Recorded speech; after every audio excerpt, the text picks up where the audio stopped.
안녕하세요, 김과장입니다. 오늘은 갤럭시 스마트폰으로 배우 도윤비님을 모시고 직접 촬영해보면서 줌을 이용해 인물사진 촬영을 진행해보겠습니다.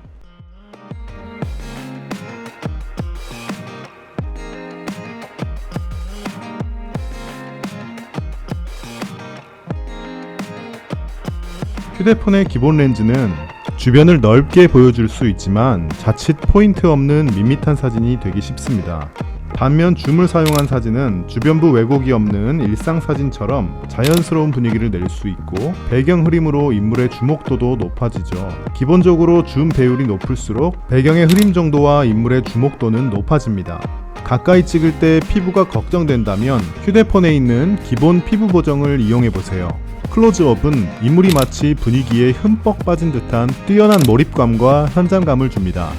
그럼 우리가 사용하는 휴대폰 줌 배율은 어떤 종류와 특징이 있는지 간단히 알아보겠습니다.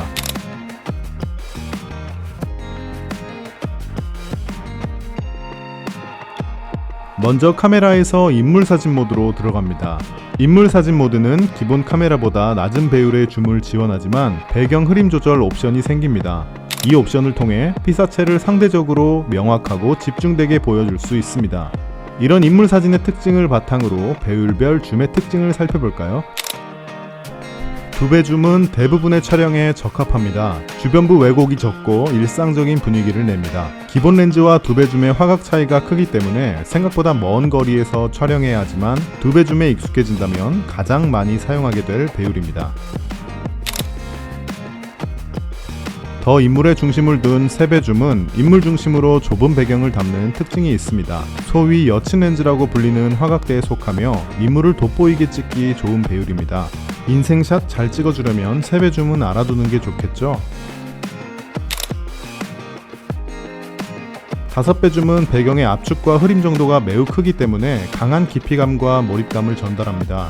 다만 매우 긴 촬영거리가 필요하기 때문에 일상생활에서 사용할 수 있는 경우는 많지 않습니다. 하지만 공간만 충분하다면 마치 전문가 못지않은 느낌을 내기도 합니다. 줌은 기본적으로 거리의 차이에 따른 피사체의 크기뿐만 아니라 배경이 보이는 화각과 흐림 효과의 차이로 돋보이게 할 대상을 선택하는 역할을 합니다. 배율을 바꿔가며 촬영해보면서 촬영 팁에 대해서 말씀드리겠습니다.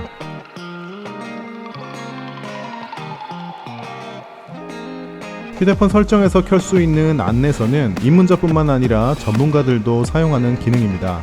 사진의 안정적인 구도를 더 쉽게 잡을 수 있도록 가상의 선이 생기는데요. 3분할에서는 머리 또는 눈이 점에 위치하게, 2분할에서는 중앙 기준 위아래에 위치시킵니다. 기본적으로 안내선을 참고하여 촬영하고 촬영 후엔 자르기를 통해 한 번 더 조정합니다. 스마트폰의 기본 수정 기능인 자르기를 통해 간단한 조작으로 확대와 위치 조정을 할 수 있어 구도의 완성도를 높일 수 있습니다. 따라서 인물 촬영 시에는 정확히 분할에 맞춰 촬영하기보다는 촬영 후 편집을 통해 구도를 만든다는 생각으로 여백을 남기고 촬영하기를 추천드립니다.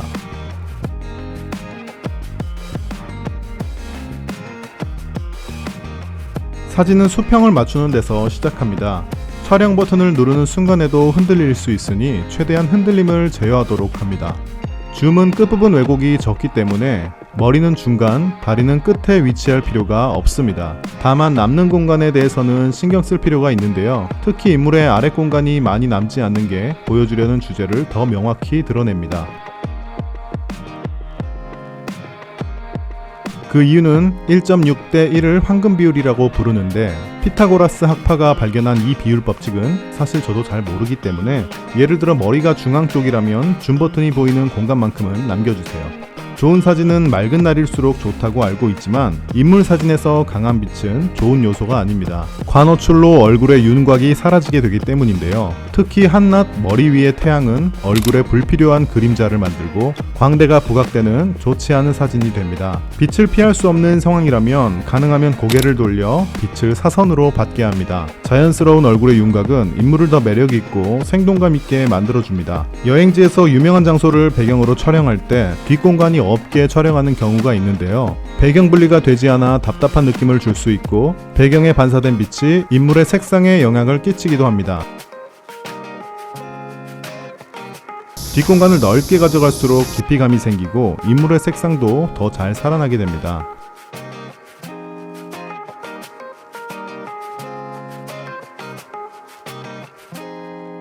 전신 사진을 찍을 때 바닥에서 촬영하게 되면 다리가 비정상적으로 길어 보이죠.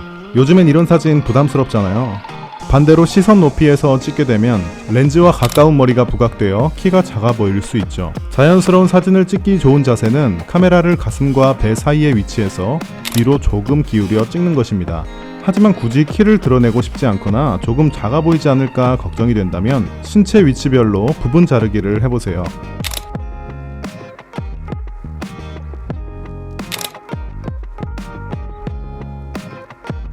크롭을 어떻게 사용하는지가 감각적인 사진의 핵심입니다.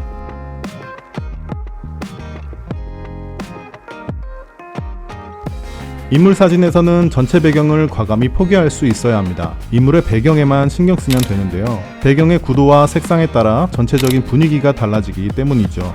특히 머리 쪽은 시선이 많이 가는 부분이라 단정하고 정리된 배경이 좋습니다. 인물 사진은 풍경 사진보다 화각이 좁기 때문에 배경의 선택이 비교적 자유롭습니다. 바꿔 말해 보여줄 것과 보여주지 않을 곳을 어느 정도 조절할 수 있다는 이야기입니다. 렌즈 앞 오브젝트도 좋은 방법입니다. 즉, 인물 사진에서의 배경은 전체보다 부분적인 시선으로 내가 보여줄 곳에 밀도를 채워보는 게 중요합니다.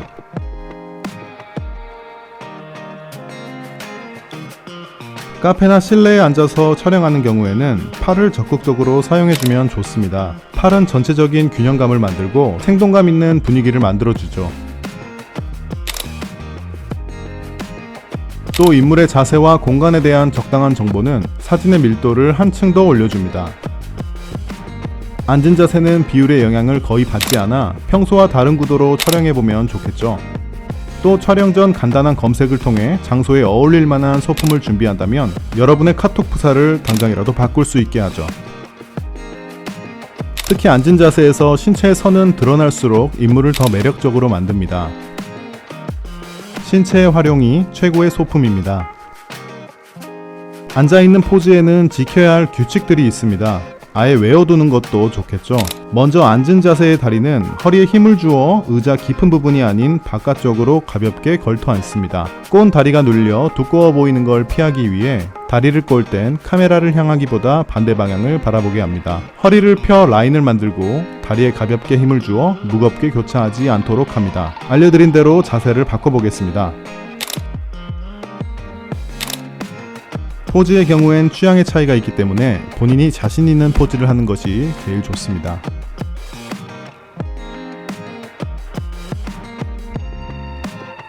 우리는 모두 모델이 아닌 만큼 카메라 앞에서 자연스럽기란 쉽지 않죠.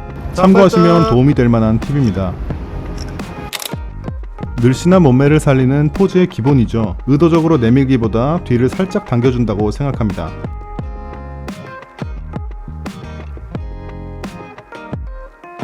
팔은 몸통과 떨어뜨려 빈 공간을 만들어주면 팔과 허리가 얇아 보이게 하는 효과가 있습니다.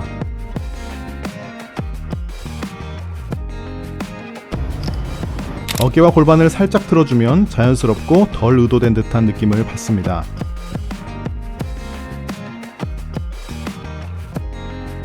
카메라를 향하지 않는 시선은 늘 뒤쪽으로 두어 얼굴을 밝게 표현합니다.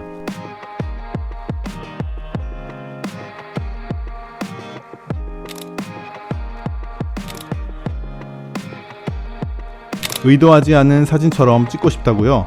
그래서 막 찍었더니 다 흔들렸다고요? 셔터 소리 직후에 자세를 계속 바꿔보세요. 의도한 대로 의도하지 않은 사진을 얻는 제일 좋은 방법입니다.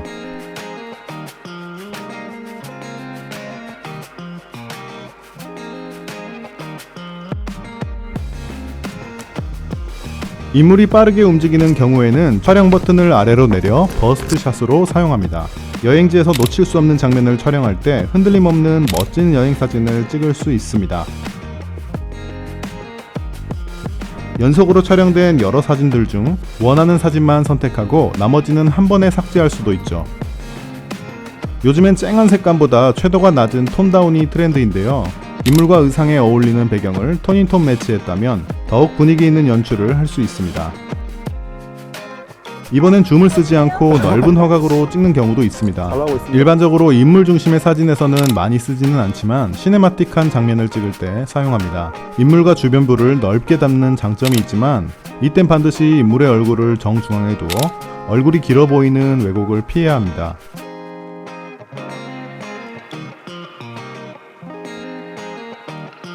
마지막으로 빠르게 정리해 보겠습니다. 인물 사진의 줌을 주로 사용합니다. 수평을 지키고 정면의 강한 빛을 피합니다. 촬영 후 자르기를 생각하고 약간은 더 여유 있게 찍어줍니다.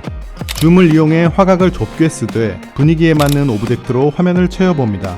팔과 소품을 적극 이용해 보세요. 벽보다는 넓은 공간이 보이는 게 좋습니다. 화면 속 정보들로 장면의 밀도를 높입니다. 오늘은 스마트폰으로 인물 사진 잘 찍는 방법에 대해서 말씀드렸습니다. 어플을 사용하는 것도 좋지만 기본 카메라로도 충분히 잘 찍을 수 있고 기본적인 내용을 알면 더 좋은 결과물을 얻을 수 있는 방법도 많아질 거라고 생각합니다. 무더운 날씨에도 함께 고생해준 직원들과 참여해주신 배우 두윤비님께 감사드립니다. 이상 김과장이었습니다. 감사합니다. 오늘 엔젝타랑 함께해서 너무 즐거웠고요. 또 많은 분들에게 도움이 되는 영상이었으면 좋겠습니다. 너무 즐거웠어요.